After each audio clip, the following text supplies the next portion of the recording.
Moi, je respecte la foi des autres, hein, mais j'en tiens compte.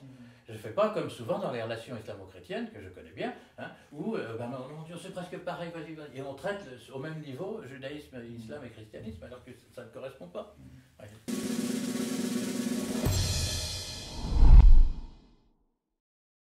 Bienvenue dans cet épître consacré à la Bible face au Coran.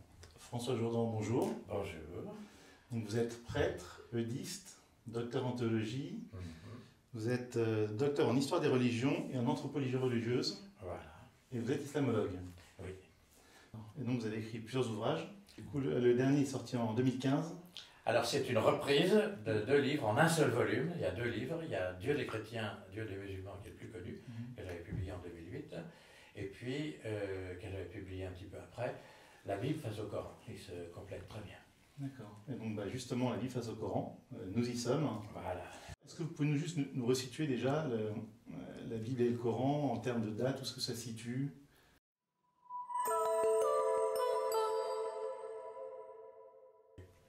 Alors la Bible, c'est complètement différent là-dessus par rapport au Coran. La Bible, c'est 15 siècles de compagnonnage de Dieu avec son peuple, qui donc progressivement ont fait apparaître et ont fait évoluer un visage de Dieu et une relation à lui, et qui trouve sa plénitude pour les chrétiens qui sont d'origine juive. Tous les premiers chrétiens étaient des juifs, et donc dans la plénitude de Jésus, la personne de Jésus. Et ça, c'est historique, c'est datable. Vous voyez, bon, même si ce n'est pas de l'histoire moderne avec des contrôles, il n'y a pas de, comment dire, de police scientifique pour sortir des choses, non, bien sûr, mais c'est quand même attesté là-dessus, c'est clair. David, c'est dans la Bible, on a même des témoignages en dehors de la Bible que c'est cette période, etc. Et dans le Coran, c'est pas ça du tout. Dans le Coran, c'est sur une vingtaine d'années, quoi. Et puis, ça se veut... donc, alors, le Coran, Mohammed est mort en 632. Donc, vous voyez, depuis 610 à peu près, jusqu'à 632 à peu près, eh bien, on situe la vie de Mohammed, qui aurait été, d'après les musulmans, donc celui qui a transmis ce livre. Un livre qui descend du ciel, qui n'est pas fait par les hommes. Et donc, il n'y a pas tout ce travail qu'on a avec la Bible, où il y a une part humaine. Hein, parce que, justement, la Bible elle est en alliance, elle est le fruit de l'alliance. Donc, pendant des années, il n'y a pas de livre, c'est pas une religion du livre, du tout, la Bible. Hein, et c'est au retour de l'exil à Babylone qu'on s'est mis à mettre par écrit des traditions qui vivaient, qui ont été remâchouillées, qui ont été contrôlées, qui ont été corrigées, etc. Un peu après. Voyez. Et le livre arrive après. Tandis que là, le livre, il est toujours fait chez les musulmans, il est fait en haut de toute éternité, coéternelle à Dieu, et qui descend du ciel, dicté par leur ange Gabriel à eux, parce que le nôtre ne fait pas ça, c'est le même mot, c'est le même personnage angélique, mais ce n'est pas lui finalement, chez nous il ne fonctionne pas comme ça, ni pour les juifs, alors pour les musulmans, et du coup c'est la religion de toujours, et qu'il a dicté à Adam, le premier prophète musulman, sans le mot de l'islam à l'époque évidemment, enfin si on peut dire à l'époque, parce que tout ça c'est purement supposé, il n'y a aucune trace historique pour ça, jusqu'à Mohammed le dernier. Et donc ce prophétisme-là n'a rien à voir avec le prophétisme biblique. Et du coup, Mohammed a reçu en l'espace de 22 ans, voilà, descendu du ciel, tout fait, tout rédigé à l'avance. Alors, c'est un temps beaucoup plus restreint et qui est beaucoup moins contrôlable parce qu'en réalité, il y a très peu de choses de cette époque et beaucoup de choses ont été détruites. Et on s'aperçoit avec la critique moderne, ce que les musulmans n'acceptent pas d'habitude, parce que ça va évidemment remettre en cause beaucoup de choses, qu'en réalité, eh bien, une grande partie du Coran a été remaniée, a été rajoutée ou enlevée, enfin, etc. Il y a eu tout un travail pendant au moins un siècle après la mort de Mohammed. Donc Mohammed a certainement été un impulseur, a donné des choses par oral à des secrétaires qui ont écrit. C'était le début de l'écriture arabe qui venait d'être inventée. Tout le monde ne connaissait pas cette écriture, mais il y avait des scribes dont on connaît les noms. Et bon, tout ça, ça a été repris, et toute une vie, un travail rédactionnel dont on ne peut pas parler aujourd'hui, parce que ça remet en cause la dictée céleste, et donc la tutelle immédiate de Dieu sur le texte. Ça, c'est la conception des musulmans. Et c'est-à-dire, en fait, c'est le livre mère, c'est ça? Voilà, exactement.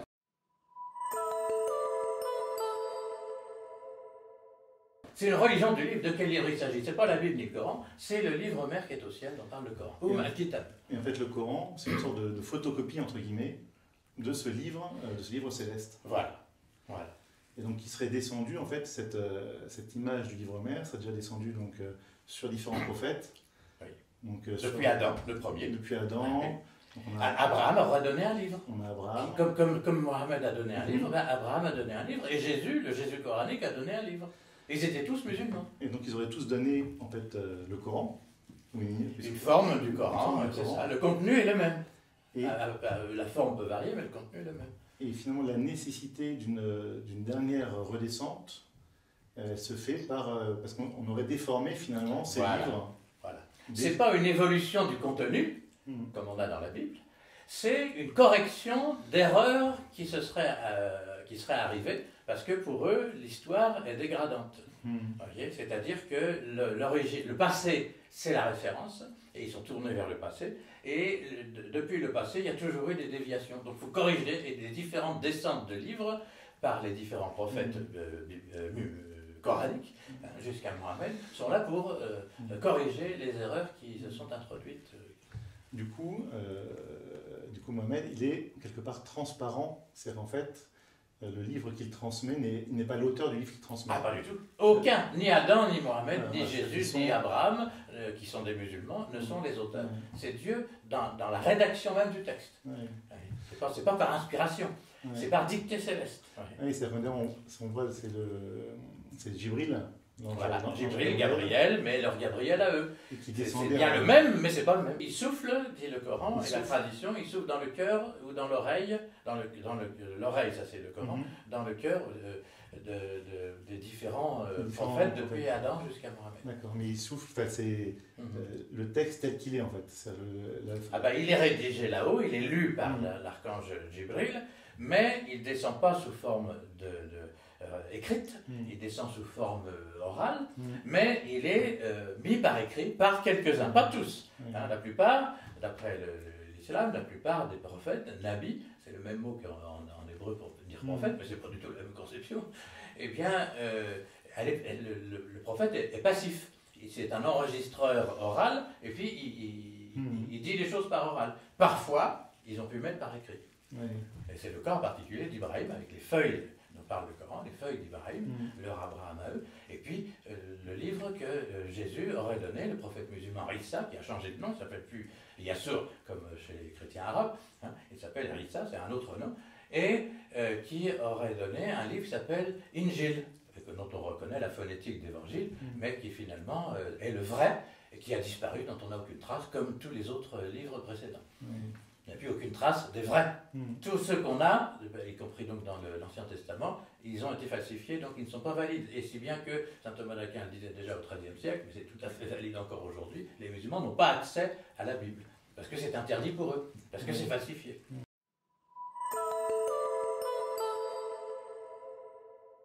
Du côté biblique, juif et chrétien, les deux seules religions abrahamiques, c'est qu'elles sont en alliance. C'est des religions de l'alliance, ce n'est pas des religions du livre.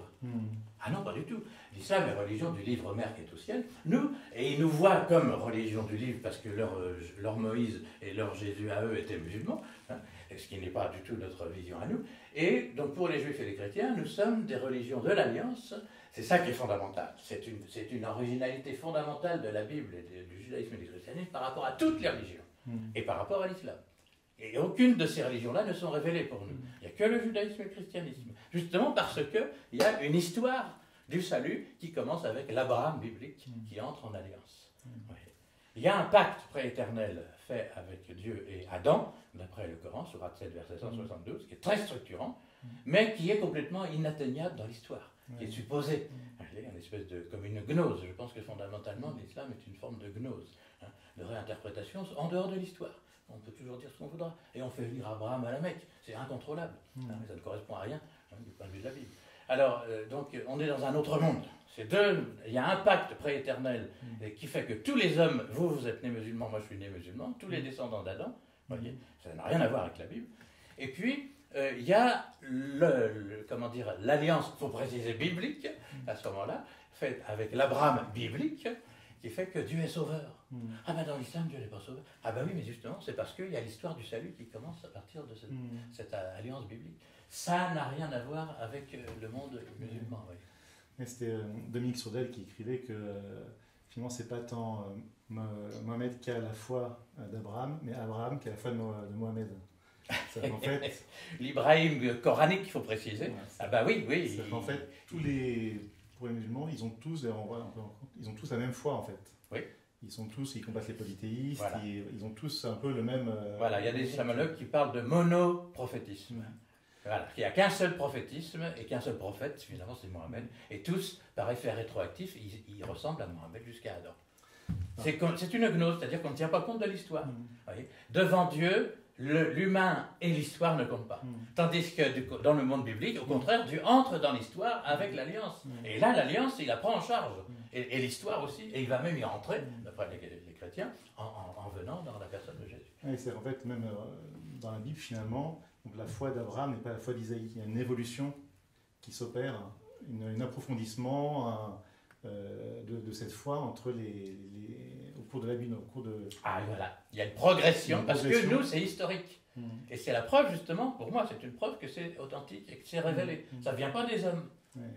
Tandis que là, avec le monde musulman, c'est un comment dire, Mohammed et ceux qui étaient avec lui, parce qu'il y avait des concurrents qui étaient en train de faire la même chose du temps de Mohammed. C'est Mohammed qui a raflé la mise, mais s'il n'y avait pas eu Mohammed, de toute façon, il y aurait quelque chose en Arabie. C'était lors de l'évolution religieuse de l'Arabie qui était ensemencée par la présence de juifs et de chrétiens, qui n'étaient pas très nombreux, mais qui étaient quand même là depuis un moment, et qui s'apercevaient que leur polythéisme était assez grossier et qu'il fallait changer. Alors, du coup, il a fait un syncrétisme, comme on dit, syncrétisme de l'Antiquité tardive, qui était très propice à cette époque, et qui a toujours été une facilité chez les hommes de faire un syncrétisme. On manipule les affaires et on en tire ce qu'on veut. Et là, on voit dans le Coran, le narrateur, c'est Dieu qui parle. Pas toujours, mais souvent, oui. Au nous de majesté, par exemple. Nous de majesté qui utilise... Voilà. Ou parfois, il parle je. Moi, je sais, et vous ne savez pas. Et dans la Bible, finalement, c'est les lettres de Saint Paul, c'est Luc, c'est Amos, c'est... il y a l'œuvre humaine. Donc parce qu'on est en alliance, donc la part humaine est active. C'est un prophétisme actif et qui est à développer toujours la relation avec Dieu, parce que c'est une relation, le christianisme.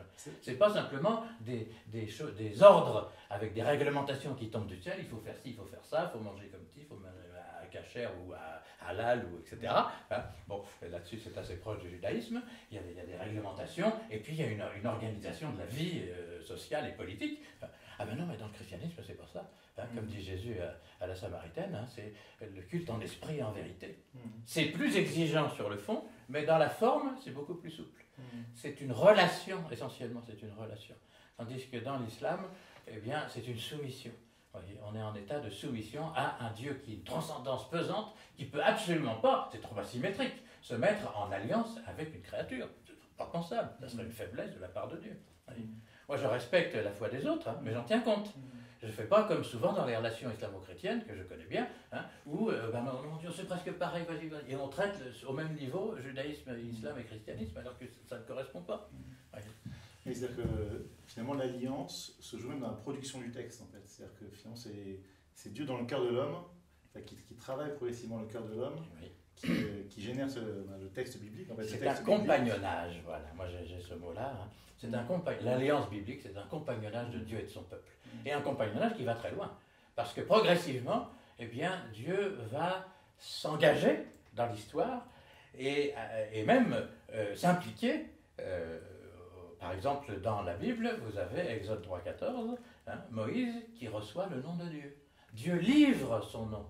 Quand on sait que le nom, c'est la personne dans l'ensemble des sociétés anciennes, et bibliques en particulier, donc Dieu prend des risques. On peut mésuser de son nom, c'est-à-dire de sa personne. C'est impensable en islam. Le Moïse, le Moussa du Coran ne reçoit pas le nom de Dieu, tandis que celui de la Bible, il le reçoit. Vous voyez ? Donc il y a une cohérence là qui affleure. Ça c'est très clair. De même, Dieu crée, dans la Bible, crée l'homme à son image. Ça n'est possible que parce qu'il y a alliance. Et donc, quand le peuple a fait compagnonnage de Dieu avec son peuple, le peuple juif, pendant des siècles, au bout d'un certain temps, quand il a voulu réinterpréter, avec effet rétroactif, si je puis dire, de cette alliance, réinterpréter comment les débuts de l'homme, de l'humanité ont pu se produire alors qu'il n'y avait pas encore l'alliance biblique, hein, eh bien, ils ont pu dire que Dieu avait fait l'homme à son image. C'est impensable en islam. Dans le Coran, Dieu crée Adam, mais il n'est pas à son image. Il n'y a aucune image possible avec Dieu. Vous voyez, les deux cohérences sont complètement différentes. Ouais. Et d'ailleurs, le christianisme finalement s'achève avec la nouvelle alliance, où cette fois, il y a vraiment Jésus pleinement homme, pleinement Dieu. Finalement, l'alliance personnifiée. Il incarne en lui-même l'alliance. 100% homme, c'est pas moi, mi-Dieu, mi-homme. C'est 100% Dieu, 100% homme, si on peut dire comme ça. Et à ce moment-là, c'est l'implication totale de Dieu. Ah oui, c'est l'incarnation. Ça ne vient pas des hommes, c'est invraisemblable et c'est d'une richesse extraordinaire. Et à ce moment-là, Dieu assume et honore l'altérité avec lui. Il n'écrase pas. Il n'est pas dominateur comme dans le Coran où c'est un régime de soumission. Je suis désolé, mais c'est ça, comme dit Abdenour Bidar, hein, qui est quelqu'un qui de temps en temps prend son courage à deux mains et ose dire les choses. Hein. C'est un musulman d'origine marocaine par son père, hein, qui est professeur de philosophie en France, et qui dit, oui, Dieu est pesant en islam. C'est une conception de Dieu qui, à mon avis, est une conception purement humaine. Il n'y a pas besoin d'une révélation pour se dire que Dieu, s'il est transcendant, est forcément pesant et dominateur. Le problème, à mon avis, c'est que Mohammed a fait des emprunts aux juifs et aux chrétiens de son époque, mais ça lui a paru tellement invraisemblable, l'alliance, qu'il n'en a pas tenu compte. Le Coran n'est même pas contre, il l'ignore complètement. C'est la preuve pour moi d'ailleurs que Mohammed n'était ni juif, ni chrétien, ni judéo-chrétien. L'islam n'est pas une dérive du judaïsme ou du christianisme, non. Mais de l'extérieur, par les religions païennes ou dans lesquelles sont nés les premiers musulmans et Mohammed le premier, eh bien, ils ont fait un emprunt d'un monothéisme qui est d'origine biblique, mais qui est vidé de l'alliance. Et à ce moment-là, c'est terrible, parce que par rapport à toutes les religions, quand on regarde l'histoire des religions dans le monde, hein, on était dans un rapport, dans la plupart des religions, avec un divin diffus, qui pouvait se cristalliser dans des divinités multiples, mais avec toute une mythologie, etc. Bon, dans toutes les religions, on a ça. Bon. C'est pas trop pesant. Mais quand il n'y en a qu'un seul, c'est monothéiste, et qu'il n'y a pas d'alliance, alors ça fait un dominateur. Parce qu'il est énorme et il domine. Ce que je trouve assez génial du point de vue biblique, c'est qu'il n'y en a qu'un seul. Mais c'est avec l'alliance. À ce moment-là, Dieu n'est pas dominateur. Et il permet au contraire la communion. Et ça, c'est génial. Oui. Et cette alliance, non seulement elle est donnée dans les débuts avec Moïse, etc., déjà annoncée avec Abraham, bon, d'accord, mais elle va se restreindre. Elle va, je dirais, pour se mettre à la portée de l'homme. Ça, c'est incroyable. Vous avez le tournant dans la Bible qui est celui de Élie au Mont Carmel. Il y a un endroit, si on peut dire à peu près, enfin en tout cas au Mont Sinaï, où se trouvait Moïse. Hein, et du temps de Moïse, Dieu est dans les éclairs, le tremblement de terre, etc. Et bien avec Élie, premier livre des rois, chapitre 19, et bien avec Élie, Dieu n'est plus. Il y a le tremblement de terre, etc. Ah mais on précise bien, Dieu n'est pas là. Il est dans la brise légère. Et donc là, on voit que Dieu se fait modeste pour accepter l'altérité avec les hommes. Oui. Ça, c'est pas du tout la pensée humaine. Ça ne vient pas des hommes. Et au contraire, c'est merveilleux. Et c'est ce qui va vers le fait que Dieu est amour. J'ai enseigné le soufisme à l'Institut pontifical d'études arabes et islamiques à Rome, pendant plusieurs années. Eh bien, les soufis, les plus authentiques, parce qu'il y a à boire à manger, mais bon, eh bien, en islam, ils sont tenus par une transcendance qui... On sent, que je dirais, moi, comme chrétien, par la grâce de Dieu, on sent qu'il y a une grâce qui travaille en eux. Et ils voudraient bien accéder dans leur foi musulmane à une certaine communion avec Dieu. Mais ce n'est pas possible. Alors, en plus, c'est interdit de faire la fusion, qu'on fait plutôt dans les religions anciennes et les religions extrême-orientales, comme l'hindouisme et le bouddhisme. On est tenté par la fusion. C'est impensable en islam, la fusion d'une créature avec un créateur, c'est pas possible. Alors, du coup, il y a la soumission, il n'y a que ça comme régime. C'est insatisfaisant pour le soufisme. On sent qu'ils sont au seuil, mais qu'ils ne veulent pas aller plus loin. Ils n'ont pas le chemin doctrinal. C'est la vision de Dieu. Quand on dit « Ah, la doctrine, c'est de l'essentialisme, c'est affreux, etc. » Ça, c'est les sociologues français qui nous empêchent de travailler sur la doctrine. Ils s'interdisent de comprendre la religion. Pour moi, c'est une erreur monstrueuse, épistémologique, du point de vue de la méthode d'une science pour comprendre les religions. Quand il y a l'anthropologie religieuse, c'est une science qui s'est développée et qui prend en compte les données de la vision de chaque religion. Enfin, voyons. Alors, si on prend en compte ces données-là, ben, on s'aperçoit qu'effectivement, il y a des cohérences profondes et elles sont complètement différentes.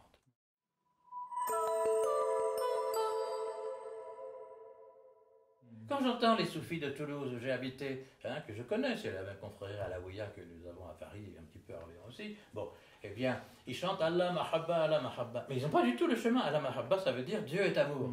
Mais pas du tout. Dans le Coran, c'est impensable. D'ailleurs, c'est pas dans le 99 beau nom de Dieu. Mahabba, ça n'existe pas, contrairement à ce que disent le père Guy Gilbert, que j'aime beaucoup.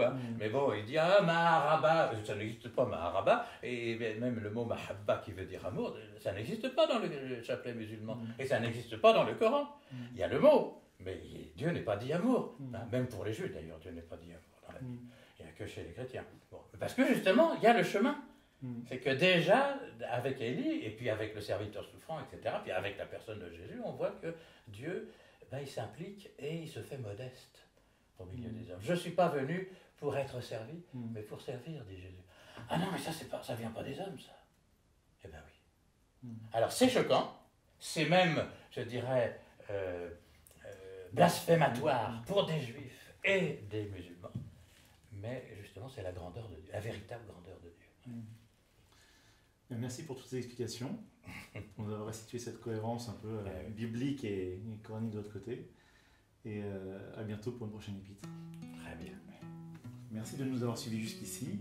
Vous retrouverez sous cette vidéo les liens vers les livres de François Jourdan.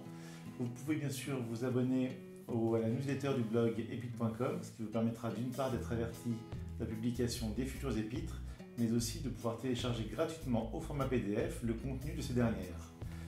N'hésitez pas, bien évidemment, à diffuser cette vidéo le plus largement possible. Vous pouvez aussi me laisser un commentaire juste en dessous. Il me reste à vous dire à bientôt pour une prochaine épître.